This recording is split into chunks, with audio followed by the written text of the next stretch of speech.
Chapter 14 10 Years to Save the West. In the first quarter of the 21st century, the West has taken a turn to the left. As a consequence, we have become weaker both inside our countries and abroad. Our foreign policy has appeased totalitarian regimes which have thus been emboldened. Government regulations and money printing have all expanded, leading to an increase in inflation. Elected officials have been subjugated by an increasingly powerful administrative elite. The aftermath of the Cold War, in which free markets triumphed over statist communism, saw a period of terrible complacency by the West. This complacency has allowed left-wing ideology to fester and grow in the public sector as well as in the corporate sphere. Cultural relativism, which rejects British and American exceptionalism, as well as that of our free world allies, has been embraced by much of the new elite. Extreme environmentalism and other previously fringe movements, such as trans activism, have been empowered and gained ground. Immigration is too high. Much of this decay from within has been encouraged and even sponsored by outside forces, many of them linked to the very totalitarian regimes that seek to undermine our way of life. Government has ballooned in size. The state now accounts for 46% of GDP in the UK and 35% of GDP in the US. At the turn of the 21st century, the figures were 36% and 29% respectively. There has also been a growth in the number and powers of quangos and regulators. The pervasive reach of the state officialdom has encouraged even further into people's lives. Parliamentary sovereignty has been diluted with more power accumulated by the quangosity and unaccountable judiciary and undemocratic international institutions. Too many conservatives, rather than seeking to roll back this encroachment, have tried instead to bring the government machine under conservative control. This is a futile exercise. Whatever some might claim, big government has never been a friend of conservatism. It takes power away from individuals and families. It saps enterprise, and it creates hundreds of thousands of jobs for leftists. The result of this relentless leftward tilt has been declining levels of economic growth and increased alienation through cancel culture and the wokeism that now prevails in everything from the media to the business world, while outpourings of popular discontent have been seen through the Brexit referendum, the election of Donald Trump, and the Gilets Jaunes movement in France. None of these have changed the balance of power in the medium term. The permanent bureaucracy has been very effective at preventing the implementation of policies that the majority of the public supports. Conservative parties have often triangulated and accepted the direction of travel. Too many conservatives have stopped making the case for conservative policies and instead tried to get elected based on a promise to manage the bloated state bureaucracy more competently. I started as an MP in 2010, believing this leftist hegemony should and could be changed. Like most idealistic politicians, I assumed it was simply a matter of political will. I set about putting out ideas, books, and policy papers. Many of my colleagues did the same. My subsequent experience in government over the 10 years after 2012 showed me the true nature of what we were dealing with. When I was appointed a minister, I worked within the system to try to reduce regulations, curb spending, and reform public services. Many of us in government had the same objectives. I found it cumbersome and frustrating, but I assumed that this was to do with my lowly rank.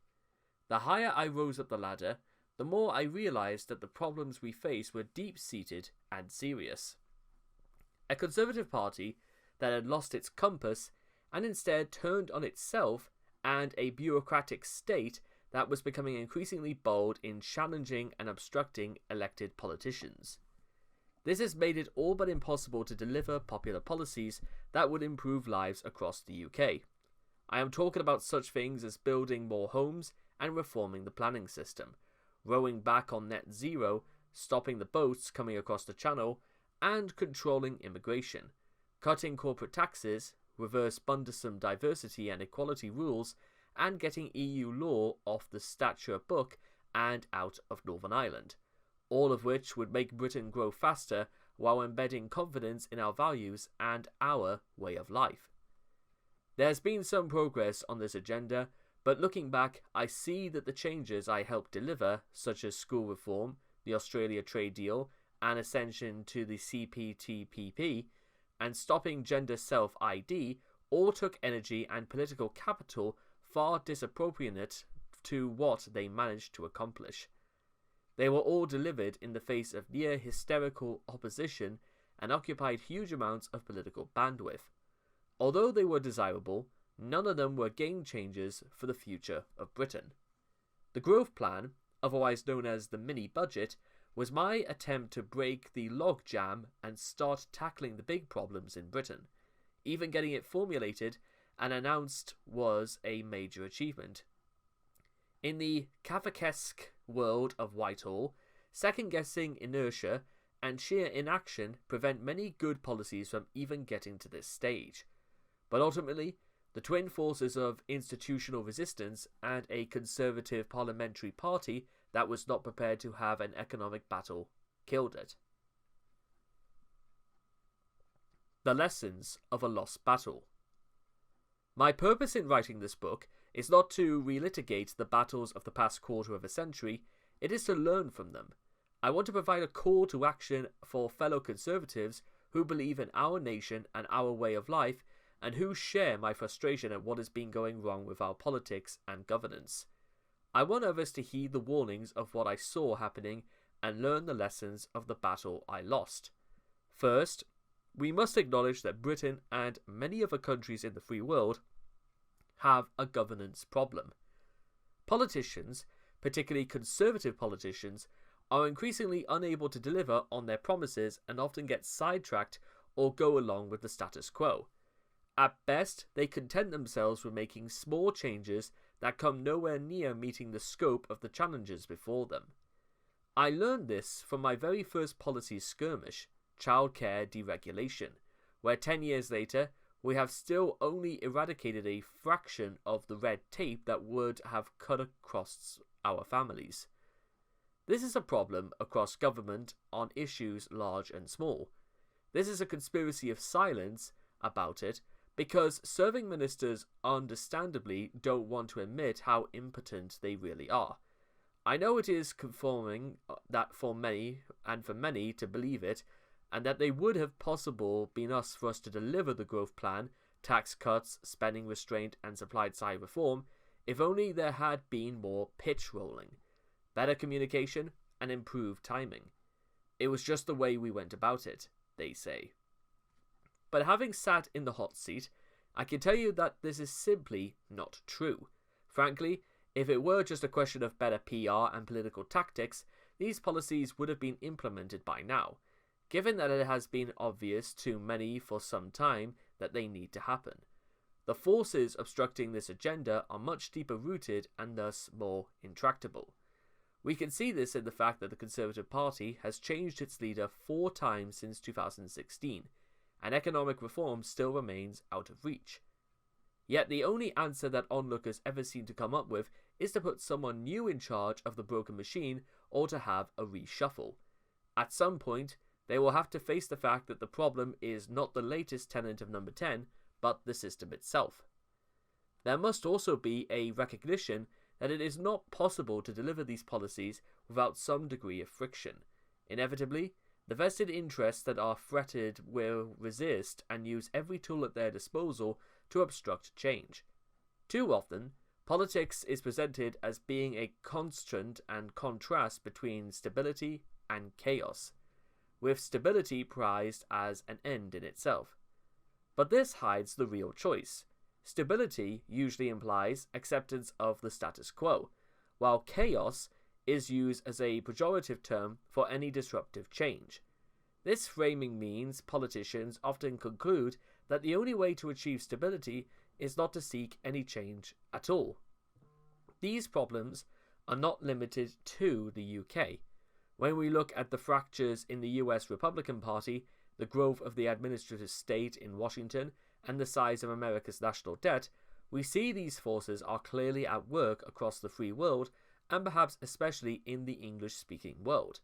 We should look to Canada with great interest to see what will happen if the eloquent Conservative leader, Pierre Poilievre, wins the next election there. I hope that reading about my experiences will assist other Conservatives in Britain and around the world in their own work to deliver change. To me, helping advance that agenda is the most important thing that could come from my time in government, and is that what I care about of all. To that end, I believe there are several important lessons for Conservatives to learn about how we can win the argument and successfully implement our policies. Lesson 1. We must be Conservatives. None of the issues we face will be solved without robust Conservative leadership.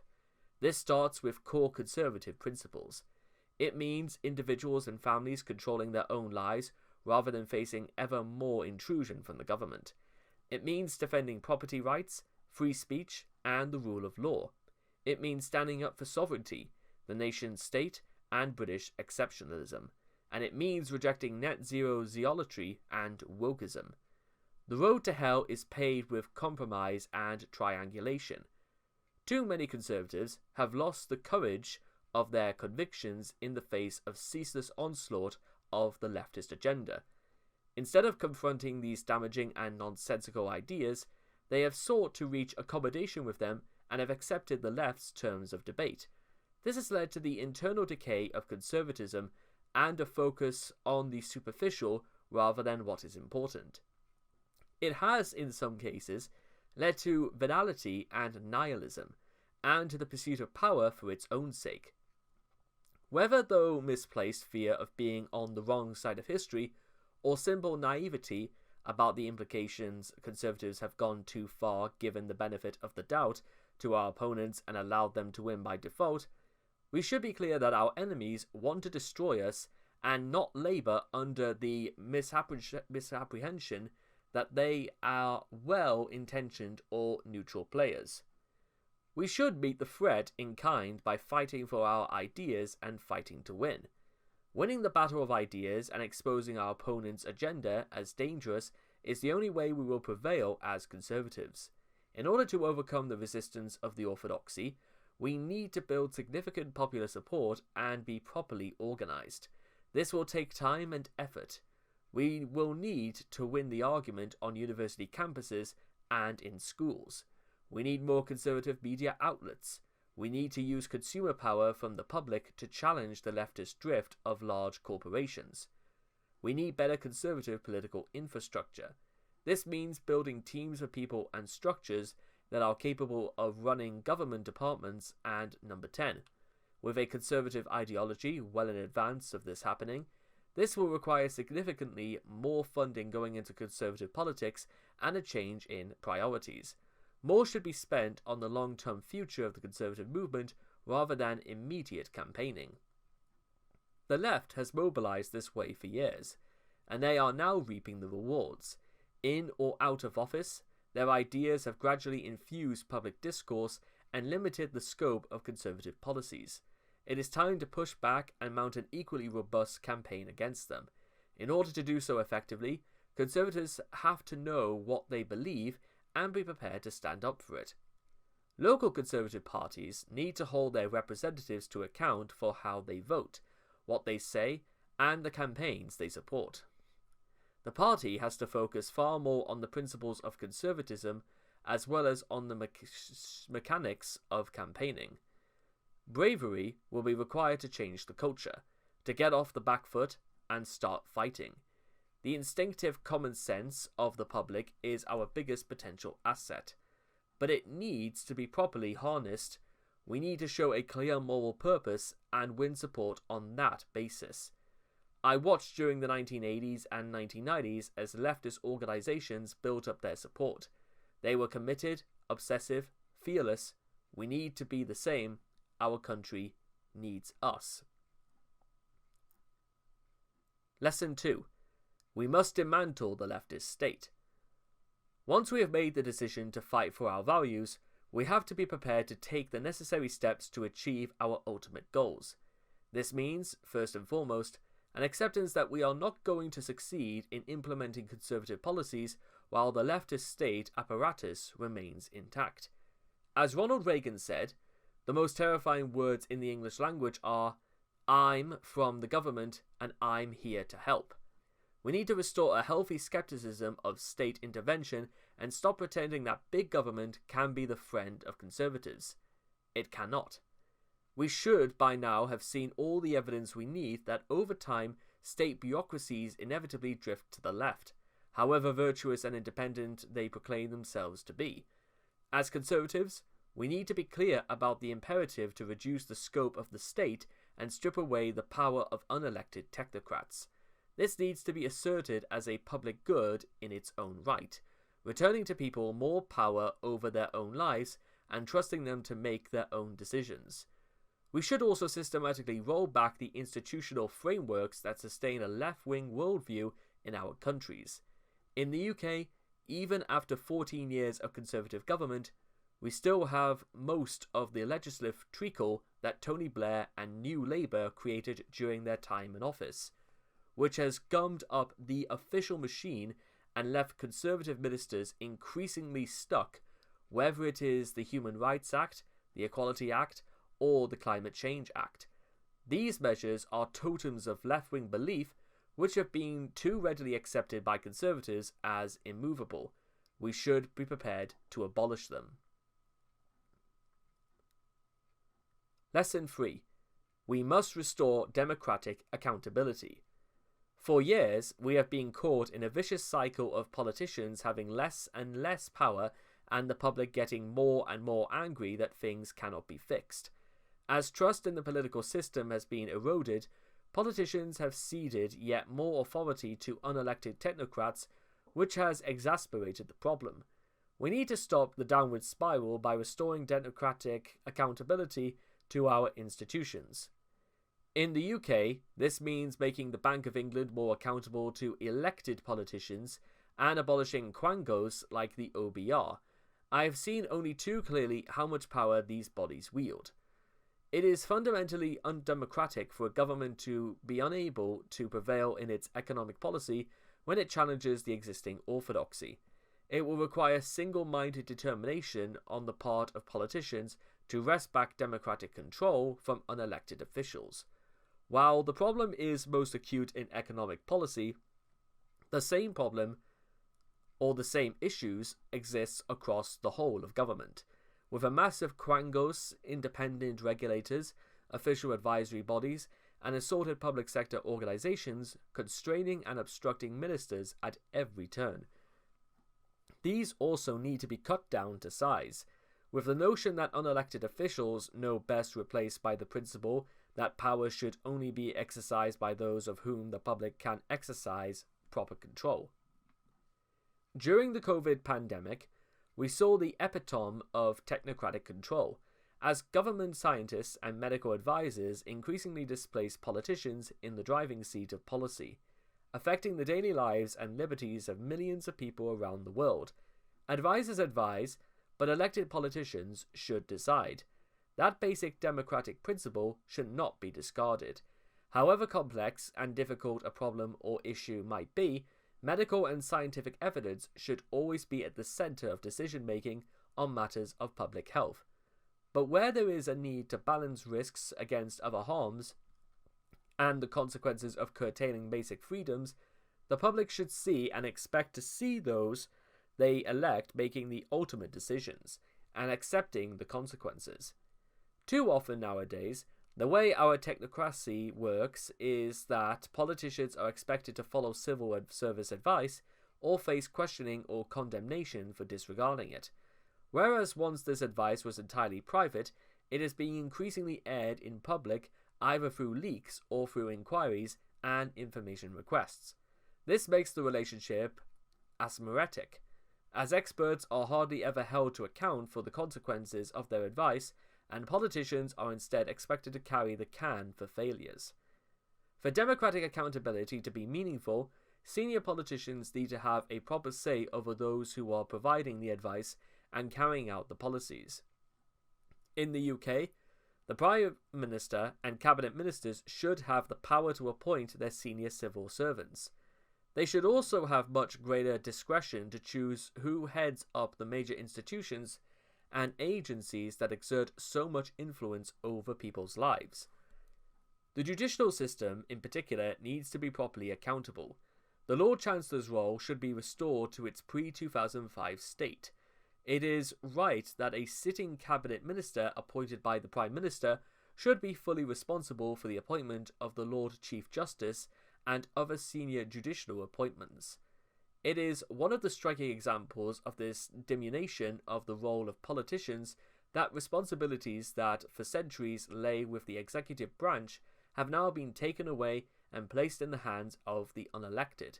While no one would seek to compromise the independence of judges in the courts, the overall administration of the judicial system is a legitimate area for policy debate.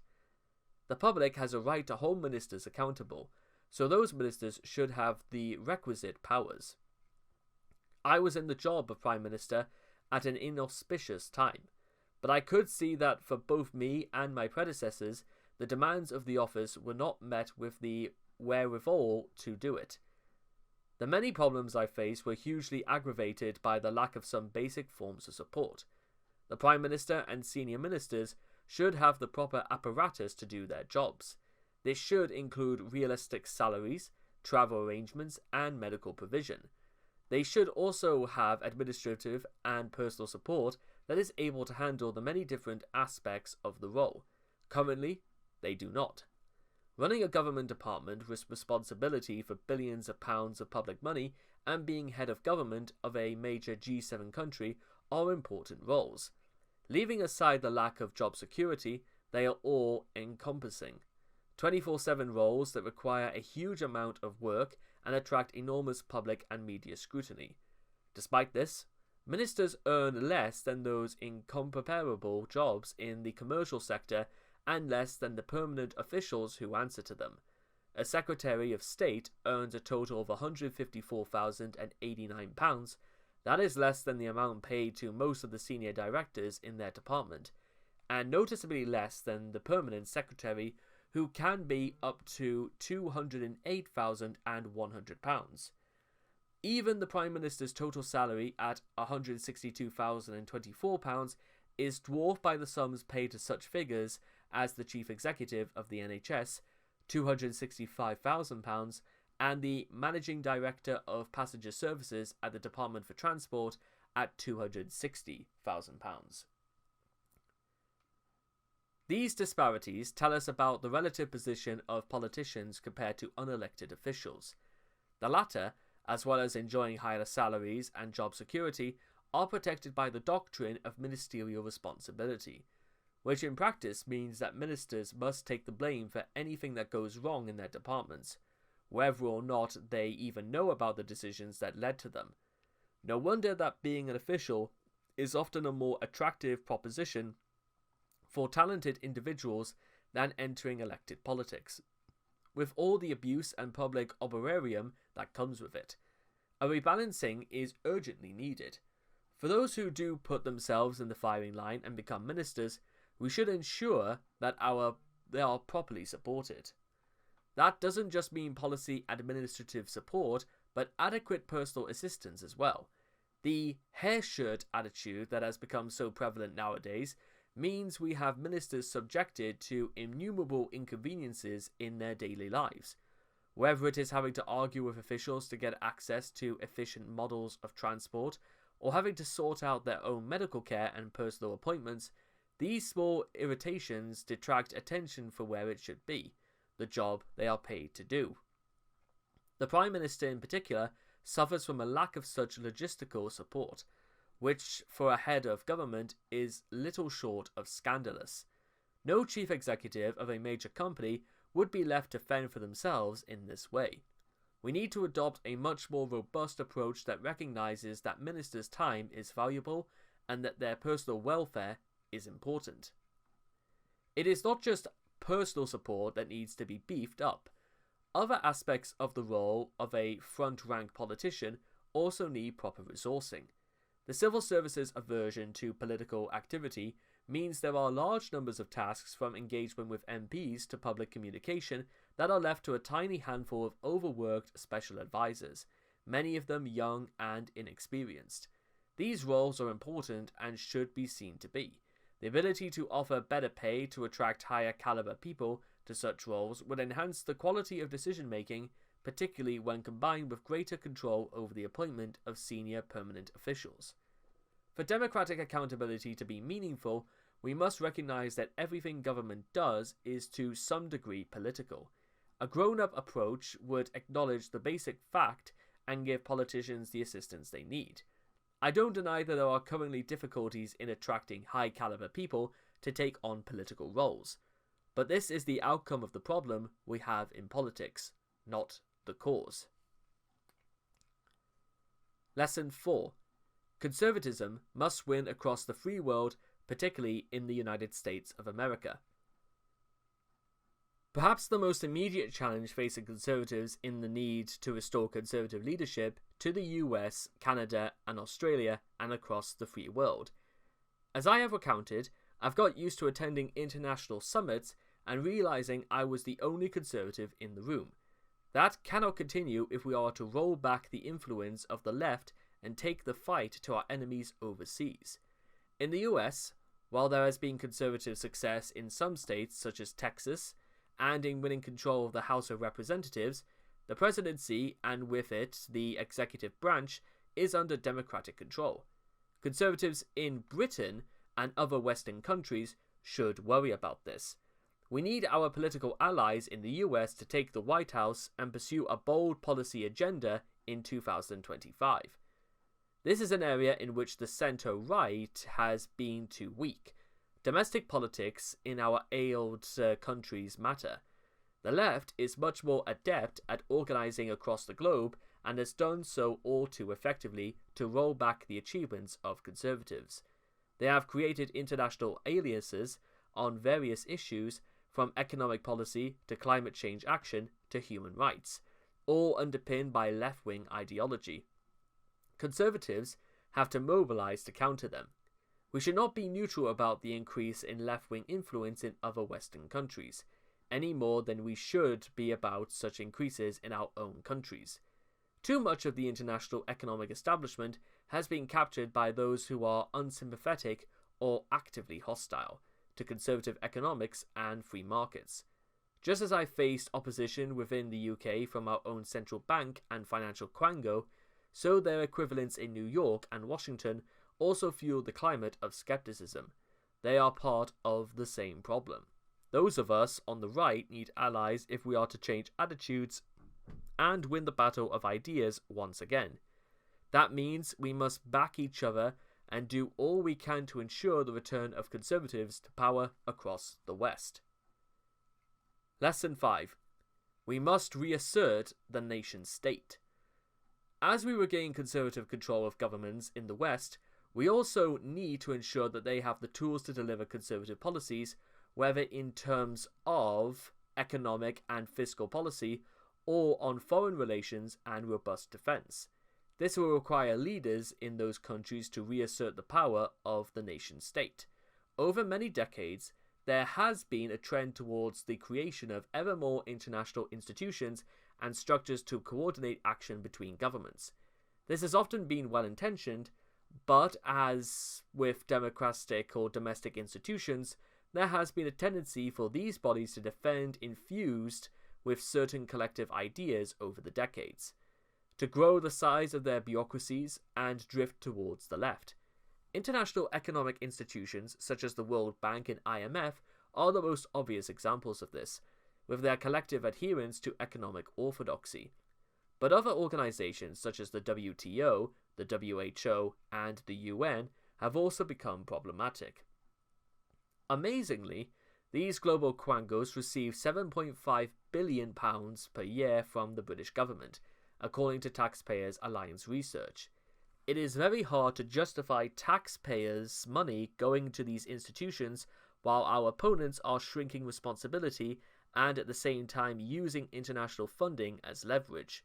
When we have such bodies tolerating egregious abuses by member states, such as China, and the absurd sight of Iran being invited to chair the UN's Human Rights Council, it is clear they have outlived their usefulness. Alongside such institutions, the vast web of international agreements to which our countries are subjected is also causing problems. The UN Refugee Convention and the ECHR, both drawn up in the early 1950s, were important statements of moral purpose whose intentions were directly towards a worthy cause. But certainly for us in Britain, they are no longer fit for purpose as they stand. Not only are they increasingly being used and abused by activist lawyers who are effectively being in open borders, but we even get foreign criminals praying them in aid in order to take advantage of the largesse of the British state. These arguments are now being weaponized by our enemies against us. They also have allowed the embedding of a conception of human rights law that has undermined the sovereignty of Parliament. Instead of seeking to expand the scope of worldwide agreements and global institutions, we should reassert the role of the nation-state and the ability of countries to work together as allies. A restoration of British and American exceptionalism is part of this. Those countries that share the same moral values should join with us to develop a coalition of the willing to deal with rogue states. We should not have to put up with the absurdity of seeing Western countries dutifully complying with international obligations while hostile authoritarian states flout them. An economic NATO should be established, with Western countries clubbing together to coordinate their approach to trade with hostile countries.